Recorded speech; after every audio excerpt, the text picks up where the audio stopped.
Hello and welcome to HES. आज हम लोग लाइन एंड एंगल चैप्टर को लर्न करेंगे। इस चैप्टर में जितने भी इम्पोर्टेंट टॉपिक हैं उन सभी टॉपिकों को हम वन बाय वन करके सीखेंगे। इससे पहले मैं बता दूं आपको, अगर हमारे चैनल को आपने सब्सक्राइब नहीं किया है तो सबसे पहले आप सब्सक्राइब कीजिए ताकि हमारे अगले चैप्टर्स की वीडियो और एक्सरसाइज की वीडियो सबसे पहले आप तक पहुंचे। तो चलिए शुरू करते हैं।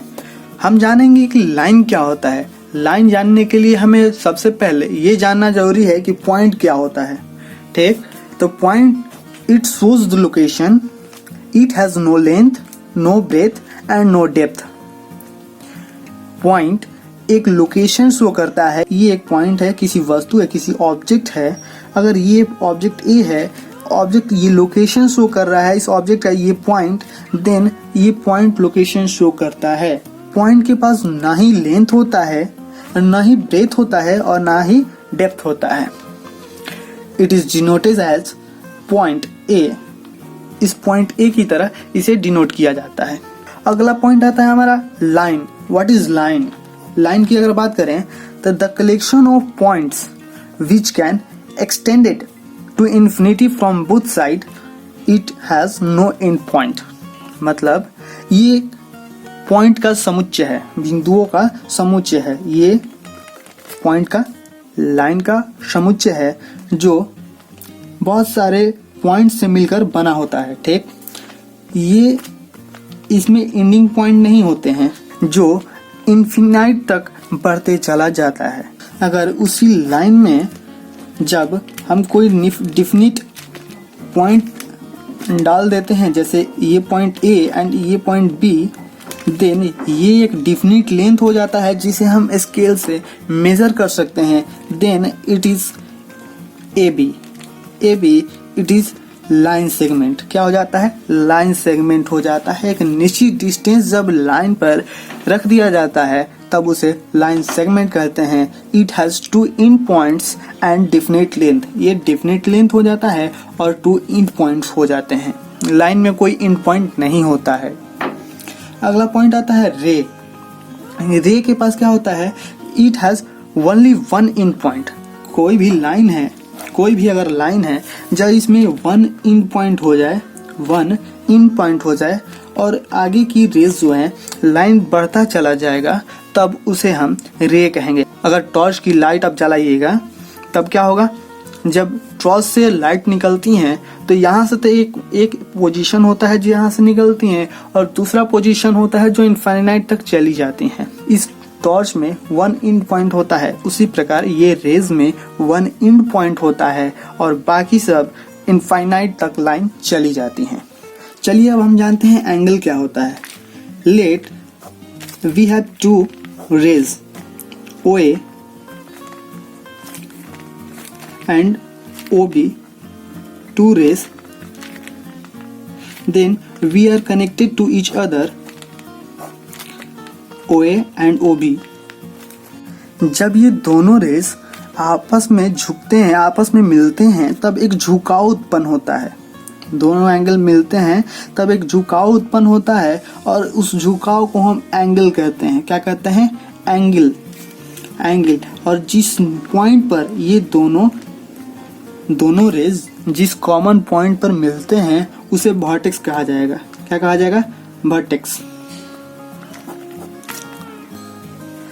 एंगल को प्रेजेंट करने के कई तरीके हैं।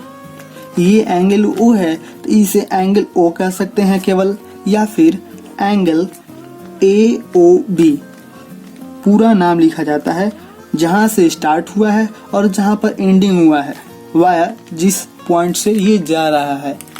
तो ये A से स्टार्ट हुआ है, O से जाते हुए B तक गया है, यानी एंगल AOB ये एंगल का नाम कहा जाएगा। केवल यही एक एंगल नहीं है, एंगल बहुत सारे हो सकते हैं। जैसे ये एंगल है और ये एंगल है। जरूरी नहीं है कि वर्टेक्स जो होते हैं, रे जो होते हैं, एक ही साइज के हों। जरूरी ऐसा कुछ भी नहीं है।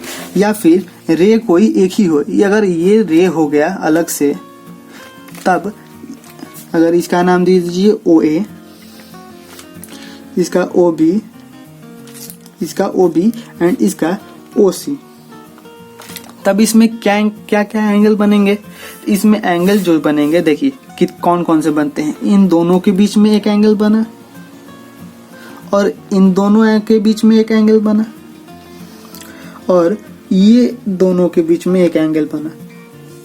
ठीक, जरूरी नहीं है कि केवल 2 रेस से एंगल बने, 3 रेस से एंगल बने या फिर कोई और रेस से एंगल बने। बहुत सारे रेस मिलकर भी एंगल बना सकते हैं। इसमें कोई डिफिनिट रेस की संख्या नहीं होती है। ठीक, तब इसमें नाम क्या क्या लिखेंगे? देखिए पहला कौन सा है? ये आया, ऐसे गया और इधर गया। तो सबसे पहले हम लिख सकते हैं इसको, ए से स्टार्ट हुआ है तो A, O और C।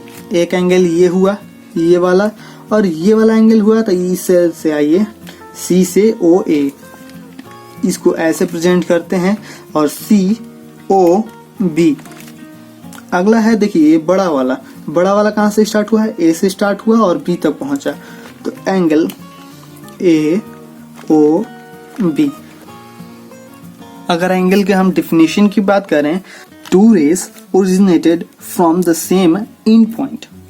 अगर 2 रेस एक ही पॉइंट पर ओरिजिनेटेड मतलब मिलते हैं, तब उन सभी को एंगल कहते हैं। ठीक, अगर एंगल की बात करें तो क्या होता है? तो the word angle comes from a Latin word एंगुलस which means corner. Corner मतलब कोना होता है। ये कॉर्नर, इन दोनों के बीच के एक कॉर्नर हुआ, वर्टेक्स को कॉर्नर भी कहेंगे। तो ये वर्टेक्स होता है, एंगुलस का लैटिन शब्द है जिसका मतलब होता है कॉर्नर। ये लैटिन शब्द से एंगल आया हुआ है। तो चलिए इसी के साथ अगले टॉपिक को देखते हैं, types of angle. Types of angle जो होता है, ये पहला आता है एक्यूट एंगल, दूसरा ऑब्ट्यूस एंगल, तीसरा right angle and fourth straight angle and 5 reflex angle. ये सभी एंगल के बारे में आप लोगों ने 6th क्लास में पढ़ा है, फिर भी मैं थोड़ा इन्फॉर्मेशन दे रहा हूँ। क्या होता है एक्यूट एंगल? ये होते हैं जो 90 डिग्री से लेस देन 90 डिग्री होते हैं, वो एक्यूट एंगल होते हैं। और जो 90 डिग्री से बड़ा होता है वो ऑब्ट्यूस एंगल होता है। ठीक, और जो 90 डिग्री होता है वो हमारा राइट एंगल होता है। और स्ट्रेट एंगल कितना होता है? Straight angle 180 degree. इसका फिगर ऐसे बनेगा, ये हुआ हमारा स्ट्रेट एंगल। और रिफ्लेक्स एंगल क्या होता है? More than 180 degree. इसका फिगर ऐसे होता है, ये आया इधर से ऐसे, ये more than 180 degree is reflex angle. तो अब शुरू करते हैं हम आगे का टॉपिक। अभी तक जितना आप लोगों ने टॉपिक पढ़ा वे सभी आप लोग प्रीवियस क्लास में थोड़ा बहुत पढ़े हुए हैं। अब आगे की जो हमारी टॉपिक है वो सभी नए नए टॉपिक आपको मिलेंगे। सबसे पहला आता है कॉम्प्लीमेंट्री एंगल। कॉम्प्लीमेंट्री एंगल क्या होता है? जब किसी भी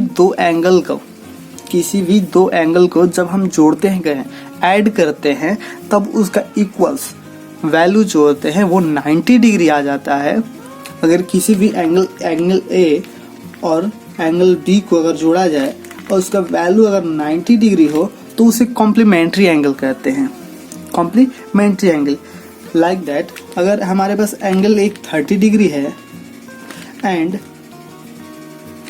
और एंगल एक 50 डिग्री है, 60 डिग्री है, तब क्या होगा? जब इन दोनों को हम जोड़ेंगे 30 डिग्री और 60 डिग्री, इन दोनों को मेजर जब करेंगे तब क्या आएगा हमारा 90, then it is called complementary angles. अगर डिफिनेशन की बात करें तो 2 angles are said to be complementary if the sum of their measure is 90 degree. 2 angle को जोड़ने के बाद अगर 90 डिग्री आता है तो उसे कॉम्प्लीमेंट्री एंगल कहते हैं। फॉर एग्जाम्पल एक और एग्जाम्पल लीजिए। अगर आपके पास 40 डिग्री है और 50 डिग्री है, देन इन दोनों एंगल को जोड़िएगा, जब ऐड कीजिएगा, मेजर कीजिएगा, तब क्या होगा 90 आएगा। Then it is called complementary angle. Next angle हमारा है सुप्लीमेंट्री एंगल। सुप्लीमेंट्री एंगल क्या होता है? ये भी उसी प्रकार का एक एंगल है। जब हम किसी दो एंगल को एक साथ मेजर करते हैं जोड़ करके, तब हमारा 180 डिग्री एंगल जब आता है तब उसे हम सुप्लीमेंट्री एंगल कहते हैं। फॉर एग्जाम्पल, अगर हमारे पास 120 डिग्री एक है एंड 60 डिग्री दो हमारे पास एंगल है, तब इन दोनों को जब ऐड करेंगे 120 plus 60 is equal to 180 degree, then it is called supplementary angles. इसका फिगर कैसे होगा? फिगर ये एक स्ट्रेट लाइन होगा और स्ट्रेट लाइन में कहीं भी एक ये ऐसे एंगल, ये कितना हो जाएगा 60 डिग्री और ये हो जाएगा हमारा 120 डिग्री।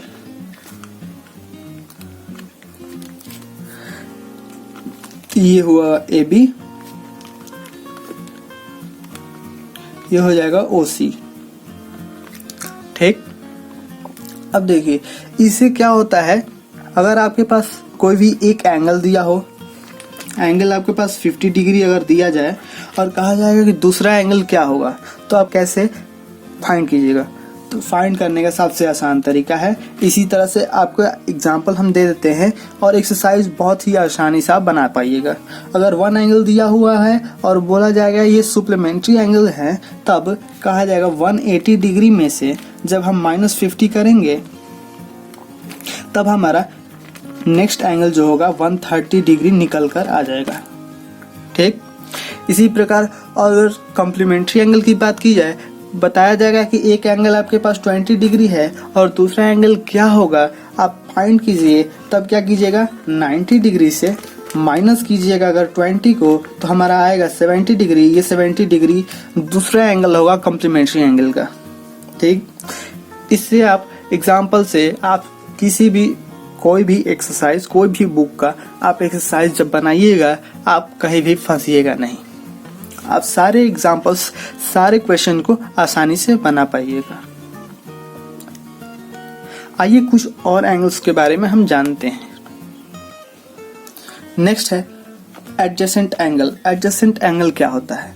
देखिए, जब कोई एक वर्टेक्स से, कोई भी एक वर्टेक्स से अगर दो से अधिक या फिर दो एंगल बनते हैं,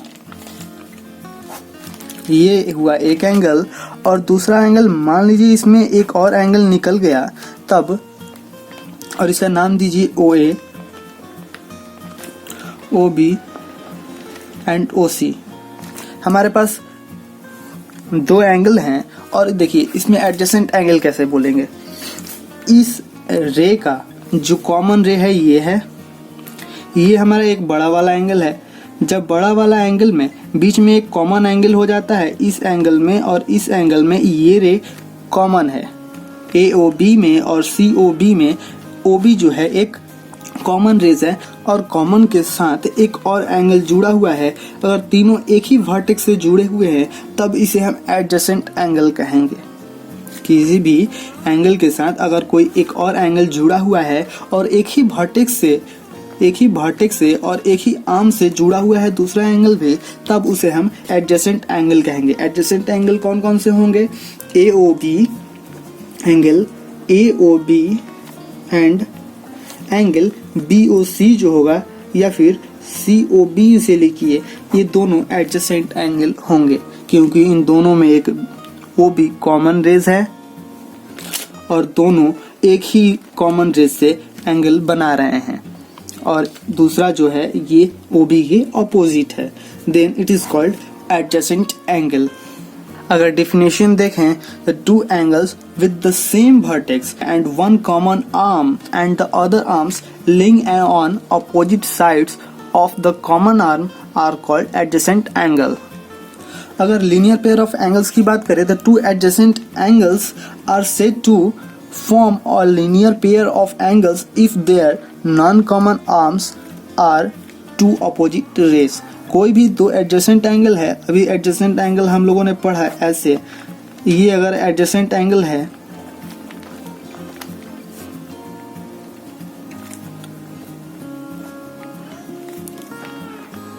ये एडजेसेंट एंगल है, इसमें OAB एडजेसेंट एंगल है